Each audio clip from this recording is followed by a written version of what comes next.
Hello दोस्तों, आप सभी का स्वागत है आपके अपने YouTube channel online ITI classes पर। आज के क्लास में हम लोग अध्ययन करने वाले हैं कि ट्राई स्क्वायर के बारे में, वर्नियर कैलिपर के बारे में और स्टील रूल के बारे में अध्ययन करेंगे, ठीक है ना।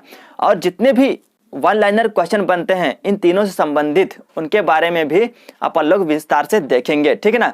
तो आइए इन सब के बारे में विस्तार से अध्ययन करने के लिए अपन लोग एंट्री मार देते हैं डायरेक्ट क्लास में। तो आइए मिलते हैं डायरेक्ट क्लास में।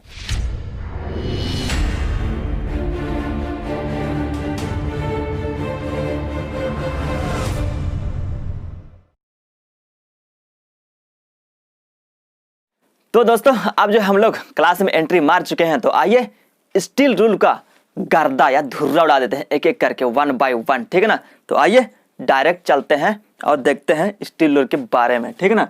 सबसे पहले आप लोग चर्चा करेंगे स्टील रूल के बारे में, इसके बाद ट्राई स्क्वायर हो गया, कैलिपर हो गया, इत्यादि के बारे में अध्ययन करेंगे, ठीक है। तो सबसे पहले अपन लोग देखते हैं कि स्टील रूल के बारे में। स्टील रूल, ठीक है ना। स्टील रूल आप सभी को पता है, स्टील रूल मतलब कि स्केल, ठीक है ना, स्केल या पटरी, जिसे अपन लोग अपने देसी भाषा में पटरी भी बोलते हैं, ठीक है ना। यही है स्टील रूल, ठीक है ना, स्टील रूल, ठीक है। तो आइए सबसे पहले देख लेते हैं। और जितने भी ITI वाले स्टूडेंट हैं, ठीक है ना, वो सभी जो है जितने भी चीज़ें मैं यहाँ पर लिखा हूँ ये सब को जो है अपने नोट में 100% नोट कर लें, ठीक है ना। प्रॉपर नोट जरूर बना लें, ठीक है। तो आइए देखते हैं सबसे पहले स्टील रूल से संबंधित जितने भी वन लाइनर क्वेश्चन बनते हैं उन सब के बारे में एक एक करके देखते हैं और सबका जो है धुर्रा उड़ा देते हैं। क्या धुर्रा धुर्रा के साथ गर्दा उड़ा देते हैं, ठीक है। तो दोस्तों सबसे पहले आप सभी को नोट करना है पॉइंट नंबर 1 स्टील रूल से संबंधित वन लाइनर क्वेश्चन के अंतर्गत। पॉइंट नंबर 1 में सबसे पहले आप सभी को नोट करना है कि स्टील रूल प्रायः स्टील रूल प्रायः स्टेनलेस स्टील, स्टील, ब्रास यानी पीतल, एल्यूमिनियम, वुड यानी लकड़ी, प्लास्टिक आदि के बने होते हैं। किसके? Stainless steel, steel, brass, aluminium, wood, plastic आदि के स्टील रूल बने होते हैं, ठीक है ना। क्या स्टील रूल प्रायः stainless steel, brass, aluminium, wood, plastic आदि के बने होते हैं, ठीक है ना। इन सभी से जो है स्टील रूल का निर्माण किया जाता है, ठीक है ना। और दूसरा पॉइंट में आप सभी को जो है नोट करना है लिस्ट काउंट, स्टील रूल का लिस्ट काउंट कितना होता है, ठीक है ना। तो आप सभी देख सकते हैं कि स्टील रूल का लिस्ट काउंट मेट्रिक सिस्टम में 0.5 mm, ठीक है ना। क्या स्टील रूल का लिस्ट काउंट मेट्रिक सिस्टम में 0.5 mm और ब्रिटिश सिस्टम में 1/64 इंच होता है ना। और तीसरा पॉइंट में आप सभी को नोट करना है स्टील रूल, स्टील रूल के वन साइड पर, ठीक है ना। आप सभी देख सकते हैं कि स्टील रूल के वन साइड पर, ठीक है ना, स्टील रूल के वन साइड पर जो है इंच में रीडिंग दिया जाता है, ठीक है ना। क्या इंच में 1 इंच, 2 इंच, 3 इंच, 4, 5, 6, 7 ऐसे इंच में रीडिंग दिया जाता है, ठीक है ना। तो और दूसरे साइड पर जो है सेंटीमीटर, किसमें? सेंटीमीटर और mm में रीडिंग दिया जाता है, ठीक है ना। स्टील रूल पर क्या स्टील रूल के एक साइड पर स्टील रूल के एक साइड पर इंच में रीडिंग दिया जाता है और दूसरे साइड पर जो है mm और सेंटीमीटर में रीडिंग दिया जाता है। और चौथा पॉइंट जो है steel rule, steel rule is a direct measurement tool, ठीक है ना। स्टील रूल एक डायरेक्ट मेजरमेंट टूल है, ठीक है ना, क्योंकि इसमें से हम किसी भी जॉब का मेजरमेंट करेंगे तो हमें जो है डायरेक्ट रीडिंग प्राप्त होता है, ठीक है ना। जैसे मैंने पिछले क्लास में बताया था कि स्टील रूल एक डायरेक्ट मेजरमेंट टूल है, ठीक है। और अगला क्या है? 5वां नंबर कि स्टील रूल की चमक, स्टील रूल की चमक को कम करने व जंग से बचाने के लिए क्या किया जाता है? स्टील रूल को जंग से बचाने और चमक को कम करने के लिए क्रोम फिनिश किया जाता है। क्रोम फिनिश किया जाता है, क्रोम फिनिश किया जाता है, ठीक है ना। क्रोम फिनिश किया जाता है, क्या किया था? क्रोम फिनिश किया जाता है, ठीक है ना। तो ये सभी जो है 1, 2, 3, 4, 5, 6 पॉइंट हो गया स्टील रूल से संबंधित वन लाइनर क्वेश्चन बनने के लिए, ठीक है ना। ये सब जो है वेरी वेरी इंपॉर्टेंट चीज है, तो इस बात को आप जो है जरूर नोट कर लें अपने नोटबुक में, ठीक है ना। तो दोस्तों उम्मीद करता हूं कि आपको जो है स्टील रूल से संबंधित जितने भी वन लाइनर क्वेश्चन बनते हैं, ठीक है, उन सबको जो है मैं यहाँ पर बता दिया हूँ और उम्मीद करता हूँ कि आपको भी जो है जरूर समझ में आ गया होगा। ठीक है, तो अब आगे बढ़ते हैं। तो दोस्तों आइए अब चर्चा कर लेते हैं या अध्ययन कर लेते हैं ट्राई स्क्वायर के बारे में, ठीक है ना। और ट्राई स्क्वायर क्या, ट्राई स्क्वायर जिसे हिंदी में गुनिया भी कहते हैं, यहाँ पर कंफ्यूजन मत होइएगा, ठीक है ना। ट्राई स्क्वायर को ही गुनिया भी कहा जाता है। तो आइए सबसे पहले अपन लोग देख लेते हैं ट्राई स्क्वायर के बारे में।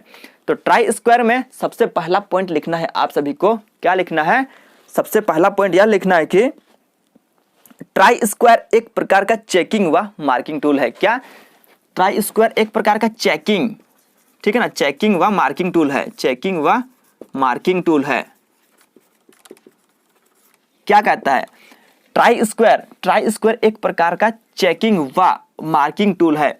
मतलब कि हम लोग जो है ट्राई स्क्वायर के द्वारा, ठीक है ना, मेजरमेंट चेकिंग भी कर सकते हैं, साथ ही साथ मार्किंग भी कर सकते हैं ट्राई स्क्वायर के द्वारा। इसलिए कहता है कि ट्राई स्क्वायर एक प्रकार का चेकिंग व मार्किंग टूल है, ठीक है ना।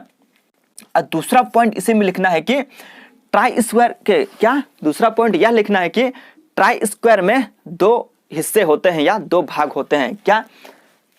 ट्राई स्क्वायर में दो हिस्से या दो भाग होते हैं। पहला यह है स्टॉक, निचला वाला हिस्सा। क्या? ट्राई स्क्वायर का निचला वाला हिस्सा जो है यह स्टॉक कहलाता है, ठीक है ना, स्टॉक कहलाता है।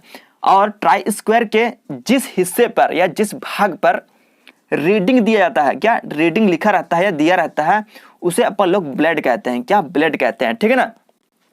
और ब्लेड जो है हार्ड कार्बन स्टील का बनाया जाता है। किससे?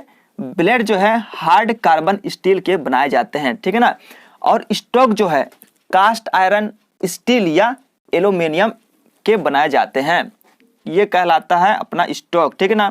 और स्टॉक जो है कास्ट आयरन स्टील या एल्यूमिनियम का बनाया जाता है, ठीक है ना।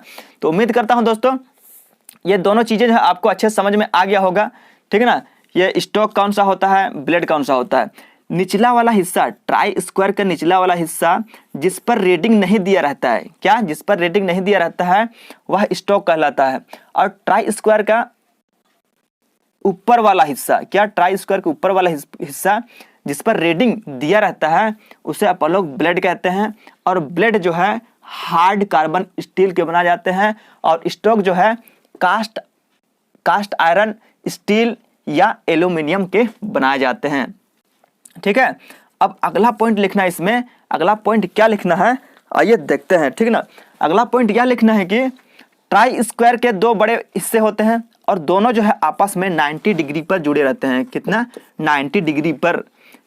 ब्लेड, क्या ब्लेड और स्टॉक जो है, ब्लेड व स्टॉक आपस में 90 डिग्री पर जुड़े रहते हैं, ठीक है ना। ये जो है 90 डिग्री, ठीक है ना, ये जो है 90 डिग्री पर आपस में जुड़े रहते हैं, ठीक है। ये तीसरा पॉइंट हो गया कि ट्राई स्क्वायर के ब्लेड व स्टॉक आपस में 90 डिग्री पर जुड़े रहते हैं। ये हो गया तीसरा पॉइंट इसका। और चौथा पॉइंट लिखना है आप सभी को कि ट्राई स्क्वायर का स्टॉक, क्या स्टॉक व ब्लेड हार्ड व टेम्पर किया जाता है। क्या? हार्ड व टेम्पर किया जाता है। दोस्तों चौथा नंबर में यह लिखना है, क्या लिखना है कि गुनिया का साइज, गुनिया मतलब कि ट्राई स्क्वायर का साइज जो है स्टॉक, क्या स्टॉक मतलब कि ये हो गया स्टॉक, अपना स्टॉक, और ये हो गया अपना ब्लेड, ठीक है ना। ये हो गया स्टॉक, ये हो गया स्टॉक, ये हो गया ब्लेड। तो ट्राई स्क्वायर का साइज, क्या ट्राई स्क्वायर का साइज जो है स्टॉक के आंतरिक हिस्से, स्टॉक के आंतरिक हिस्से मतलब यहां से, और ब्लेड के आंतरिक हिस्से से ऊपर तक जितना भी हाइट रहेगा वहां तक का इसका साइज लिया जाता है, ठीक है ना। तो इसको भी आप लोग नोट कीजिए कि गुनिया का साइज, क्या गुनिया का साइज स्टॉक के आंतरिक सिरे, क्या स्टॉक, ये जो है स्टॉक के आंतरिक सिरे और ब्लेड के आंतरिक सिरे तक लिया जाता है। ये जो है ब्लेड के यहाँ से जो है ब्लेड के आंतरिक सिरे तक लिया जाता है इसका साइज, किसका? ट्राई स्क्वायर का साइज, ठीक है। 6 पॉइंट में आपको यह लिखना है, क्या लिखना है आगे देखते हैं। गुनिया के स्टॉक के आंतरिक हिस्से पर अंडर कट, ठीक है ना, ये जैसे यहाँ बना हुआ है देखिए, यहाँ पर अंडर कट ये स्टोक हो गया। स्टोक के आंतरिक हिस्से पर अंडर कट, मतलब कि यहाँ थोड़ा सा स्पेस दिया रहता है, ठीक है ना, स्पेस दिया रहता है, इसी को बोल रहा है अंडर कट, जिसको जो है अपन लोग क्या बोलते हैं, ये बर स्लॉट भी कहते हैं, ठीक है ना, बर स्लॉट भी कहते हैं, अंडर कट, ठीक है ना, यही है अंडर कट बर स्लॉट, यही है, ठीक है ना। इसी के बारे में यहाँ पर चर्चा कर रहा है। क्या कहता है कि गुनिया की स्टॉक के आंतरिक हिस्से पर अंडर कट मतलब जैसे मैं बताया कि बर स्लॉट होता है, जिससे कि जॉब पर कॉर्नर को स्थान दिया जा सके, ठीक है ना। जॉब पर कॉर्नर को जो है, जो जॉब का कॉर्नर रहता है ना, तो जॉब के कॉर्नर को स्थान देने के लिए जो है ये अंडर कट या बर स्लॉट बनाया जाता है या बना होता है, ठीक है ना। ये हो गया 5वां पॉइंट, ठीक है ना। 6वां पॉइंट में आप सभी को यह लिखना है कि क्या लिखना है 6वें पॉइंट में, कि ट्राई स्क्वायर के द्वारा किसी जॉब की इनर व आउटर सरफेस चेक किया जाता है। इनर व आउटर सरफेस चेक किया जाता है, मतलब कि इनर और आउटर दोनों ट्राई स्क्वायर के द्वारा चेक किया जाता है। यह हो गया अपना 6वां पॉइंट। और दोस्तों 7वां पॉइंट में आपको यह नोट करना है कि क्या नोट करना है कि ट्राई स्क्वायर के द्वारा 90 अंश के कोण की चेकिंग किया जाता है। कितना? 90 अंश। जैसे मैंने बताया कि ट्राई स्क्वायर के द्वारा 90 अंश की चेकिंग, ठीक ना, किया जाता है, क्योंकि ये दोनों जो है ब्लेड और स्टोक, ये दोनों जो है आपस में 90 डिग्री, ठीक ना, 90 डिग्री पर आपस में जुड़े रहते हैं। इसलिए ट्राई स्क्वायर के द्वारा जो है 90 डिग्री के कोण को चेक किया जाता है, ठीक है ना।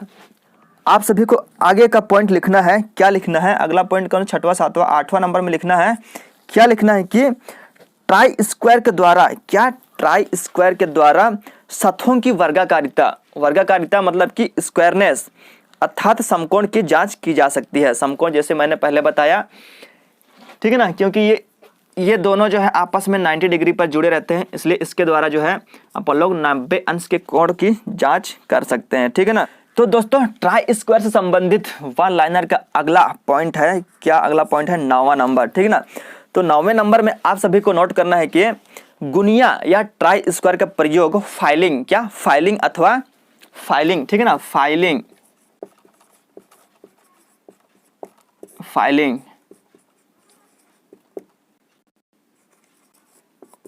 अथवा मशीनन, ठीक है ना, मशीनन की हुई सतहों की वर्गाकारिता या स्क्वायरनेस की जांच में किया जाता है ट्राई स्क्वायर का उपयोग।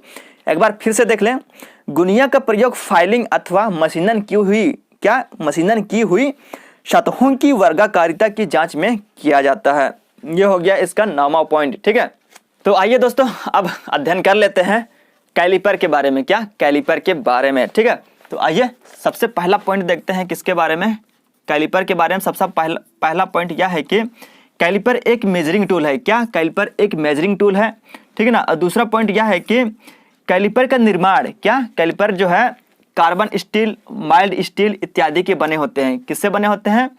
कार्बन स्टील, माइल्ड स्टील के बने होते हैं कैलिपर, ठीक है ना। और तीसरा पॉइंट यह कहता है कि जॉइंट के आधार पर कैलिपर जो है 2 प्रकार के होते हैं। कितने प्रकार के? 2 प्रकार के। क्या? जॉइंट के आधार पर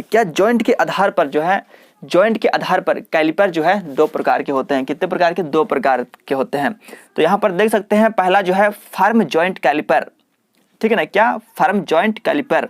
और दूसरा जो है स्प्रिंग जॉइंट कैलिपर, ठीक है ना, स्प्रिंग जॉइंट कैलिपर।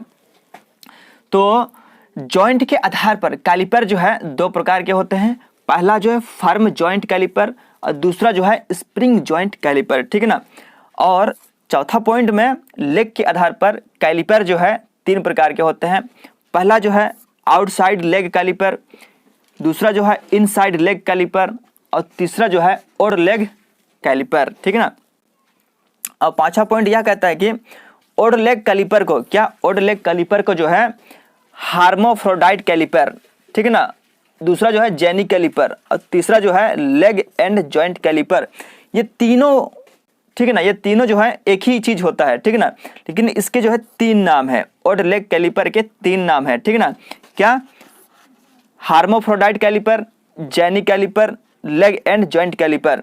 ये तीनों एक ही कैलिपर हैं, लेकिन इसके जो है 3 नाम है और लेग कैलिपर का, ठीक है। तो दोस्तों ये पांचों पॉइंट जो है आपको अच्छे समझ में आ गया होगा।